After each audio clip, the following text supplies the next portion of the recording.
Tengku Muzamil, putra tertua salah satu ulama Aceh Tengku Haji Muhammad Yusuf Awahab atau sering disapa Tusok Jenib.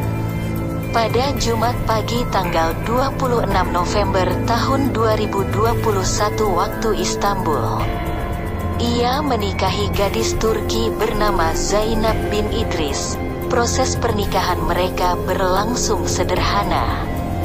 Muzamil sendiri saat akad nikah tidak ditemani oleh keluarganya karena faktor jarak yang membentang antara Turki dan Aceh. Setelah menikah, besoknya Muzamil langsung terbang ke Indonesia untuk mempersiapkan acara resepsi pernikahan di kediaman ayahnya Jeniep Kabupaten Biren, Provinsi Aceh. Saat ini Muzamil mengaku bersama Zainab sedang melakukan karantina selama 5 hari di Jakarta Pusat Karantina. Nanti keduanya langsung terbang ke Aceh. Muzamil menjelaskan mereka saling jatuh hati setelah 6 bulan sebelumnya bertemu di Universitas Alexandria, Mesir.